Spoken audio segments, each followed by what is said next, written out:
ನಟ ದರ್ಶನ್ ವಿರುದ್ಧ ಪ್ರಕರಣ ಅತಿದೊಡ್ಡ ರಹಸ್ಯ. ಇಬ್ಬರು ಇನ್ಸ್ಪೆಕ್ಟರ್ ಡೀಲ್ ಗಲಾಟೆಯಿಂದ ಪ್ರಕರಣ ಬಯಲು. ಕಾಮಾಕ್ಷಿ ಪಾಳ್ಯ ಠಾಣೆಯ ಇನ್ಸ್ಪೆಕ್ಟರ್ ಆಗಿದ್ದಂಥ ವಿನಯ್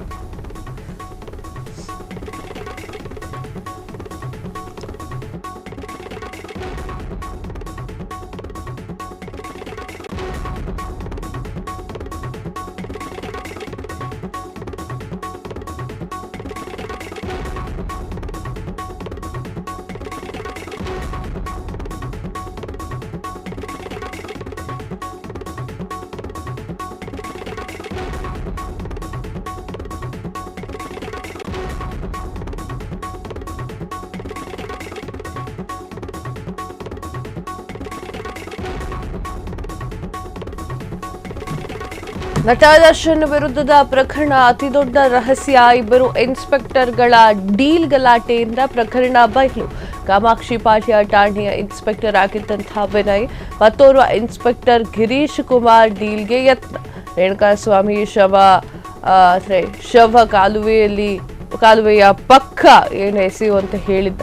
ಆ ಒಂದು ಕಾಮಾಕ್ಷಿ ಪಾಳ್ಯ ಠಾಣಾ ಪೊಲೀಸ್ ಆಗಿದ್ದಂತಹ ವಿನಯ್ ಅಲ್ಲಿ ಶವ ಎಸೆಯಿರಿ ಅದಾರೆ ನಾನು ನೋಡ್ಕೊಳ್ತೀನಿ, ಈ ಒಂದು ಕೇಸ್ನಲ್ಲಿ ನಾನೇ ಮೂವರನ್ನ ಫ್ರೇಮ್ ಮಾಡ್ತೀನಿ ಅಂತ ಹೇಳಿದ್ದಂತಹ ವಿನಯ್. ಆದರೆ ಹಣದ ವ್ಯವಹಾರದ ಬಗ್ಗೆ ಇನ್ಸ್ಪೆಕ್ಟರ್ ವಿನಯ್ ಹಾಗೂ ಗಿರೀಶ್ ಕುಮಾರ್ ಮಧ್ಯೆ ಗಲಾಟೆ. ಈ ವಿಷಯ ಗೊತ್ತಾಗಿ ಕಾಮಾಕ್ಷಿ ಪಾಳ್ಯ ಠಾಣಾ ಸಿಬ್ಬಂದಿಯಿಂದ ಮೇಲಧಿಕಾರಿಗಳಿಗೆ ದೂರು. ಫ್ರೀಡಂ ಟಿವಿಗೆ ಆರ್ಟಿಐ ಕಾರ್ಯಕರ್ತ ಸ್ನೇಹಮಯಿ ಸ್ಫೋಟಕ ಆರೋಪವನ್ನ ಮಾಡಿದ್ದಾರೆ. ಎಸ್ ವೀಕ್ಷಕ, ದರ್ಶನ್ ಕೇಸ್ ವಿಚಾರವಾಗಿ ಸ್ನೇಹಮಯಿ ಕೃಷ್ಣ ಅವರು ಒಂದಿಷ್ಟು ಮಾತುಗಳನ್ನ ಆಡಿದ್ದಾರೆ.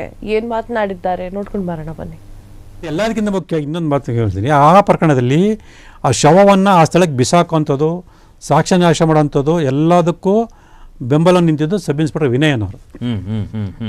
ಅದಕ್ಕೆ ಸಾಕಷ್ಟು ಸಾಕ್ಷ್ಯಗಳಿದೆ, ವೈಜ್ಞಾನಿಕ ಸಾಕ್ಷ್ಯಗಳಿದೆ. ಅಲ್ಲ, ನೀವೀಗ ಮಾಡ್ತಾ ಇರುವಂತದ್ದು ಗಂಭೀರ ಆರೋಪ. ಹೌದು.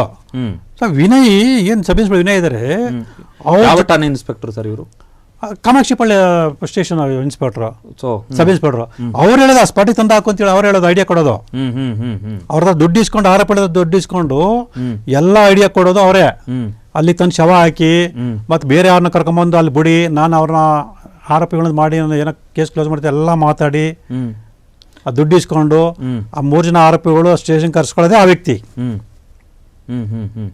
ಅದಕ್ಕೆ ಸಾಕಷ್ಟು ವೈಜ್ಞಾನಿಕ ಸಾಕ್ಷ್ಯಗಳಿದೆ. ನಾನು ದೂರು ಕೊಟ್ಟರು ಕೂಡ ಯಾಕೆ ನೀವು ಅದನ್ನು ತನಿಖೆ ಮಾಡಲ್ಲ? ಆ ವ್ಯಕ್ತಿ ಏನು ಸಬ್ ಇನ್ಸ್ಪೆಕ್ಟರ್ ವಿನಯ್ ಇದ್ದಾರೆ, ಎಷ್ಟು ದಿವಸ ಕಣ್ಮರೆಯಾಗಿರೋಂಥ ಮಾಹಿತಿ ಕೇಳಿ ಸರ್ ನೋಡ. ಯಾಕೆ ಕಣ್ಮರೆಯಾಗಿದ್ದ ಮನುಷ್ಯ, ಅದನ್ನ ಯಾಕೆ ನೀವು ಎಲ್ಲಿ ಹೇಳಲ್ಲ? ಇವ್ರನ್ನ ಆರೋಪಿ ಮಾಡಿದ್ರಿ, ಇವ್ರಕ್ಕಿಂತ ಹೆಚ್ಚಿನ ಆರೋಪಿ ಯಾರು ಅವ್ರು ಮಾಡ್ಬೇಕಿತ್ತಲ್ಲ ಸಬ್ ಇನ್ಸ್ಪೆಕ್ಟರ್ನ ವಿನಯ್ನ. ಯಾಕೆ ಮಾಡಲ್ಲ ನೀವು? So is the person who want to close the case without investigation. ಹೌದು, ಕ್ಲೋಸ್ ಮಾಡ್ತೀನಿ, ಖಾತೆ ಸಿಸ್ಟಮ್ ಮಾಡ್ತೀನಿ, ಬೇರೆ ನಾನು 3 ಜನ ಕಳಿಸಿ ಅಂತ ಹೇಳಿದ್ರೆ ಆ ವ್ಯಕ್ತಿ. ಯಾಕೆ ಮತ್ತೆ ಟ್ವಿಸ್ಟ್ ಯಾಕೆ ಸಿಕ್ತು ಅಂತ ಸಡನ್ ಆಗಿ? ಸರ್ ಅಲ್ಲಿ ಏನಾಯ್ತು ಅಂದ್ರೆ ಹಣಕಾಸಿನ ವಿಚಾರದಲ್ಲಿ ಸಬ್ ಇನ್ಸ್ಪೆಕ್ಟರ್ ವಿನಯ್ಗೂ ಮತ್ತೆ ಇನ್ಸ್ಪೆಕ್ಟರ್ ಗಿರೀಶ್ ಕುಮಾರ್ ಜೊತೆ ಅವ್ರಿಗೂ ಏನೋ ಅಲ್ಲಿ ಮಾತುಕತೆ ಜೋರಾಗಿ ನಡೆಯುತ್ತೆ. ಓಕೆ, ಆ ವಿಚಾರ ಅಲ್ಲಿರೋ ಸಿಬ್ಬಂದಿಗಳು ಗೊತ್ತಾಗುತ್ತೆ. ಆ ಸಿಬ್ಬಂದಿಗಳು ಅವಾಗ ಮೇಲಧಿಕಾರಿಗಳು ಈ ವಿಚಾರ ಗಮನಕ್ಕೆ ತರ್ತಾರೆ. ಆ ಕಾರಣದಿಂದ ಮೇಲಧಿಕಾರಿಗಳು ಬಂದು ಇಲ್ಲಿ ವಿಚಾರಣೆ ಮಾಡಿದ್ರೆ ಸತ್ಯ ಗೊತ್ತಾಗುತ್ತೆ. ಸೊ ಇದು ಇಬ್ಬರು ಪೊಲೀಸ್ ಇನ್ಸ್ಪೆಕ್ಟರ್ಗಳ ನಡುವಿನ ಡೀಲ್ ವ್ಯವಹಾರ, ಈ ವಿರೋಧಕ್ಕೆ ಆಗಿರುವಂತಹ ಬಹಿರಂಗ ಆಗಿರೋಂತಹ ಪ್ರಕರಣ. ಓಕೆ, ಸೊ ಇಲ್ಲ ಅಂತ ಹೇಳಿದ್ರೆ ಆ 3 ಜನ ಏನು ಬಂದಿರೋ ಅವ್ರ ಮೇಲೆ ಆರೋಪ ಹೊರಿಸಿ ಅವ್ರ ಮೇಲೆ ಸುಳ್ಳು ಚಾರ್ಜ್ ಮಾಡಿ ಮುಕ್ತಾಯ ಮಾಡ್ತಿದ್ರು. ಕ್ಷಣ ಕ್ಷಣದ ಸುದ್ದಿಗಳಿಗಾಗಿ ಫ್ರೀಡಂ ಟಿವಿ ಸಬ್ಸ್ಕ್ರೈಬ್ ಮಾಡಿ, ಲೈಕ್ ಮಾಡಿ ಹಾಗೂ ಫಾಲೋ ಮಾಡಿ.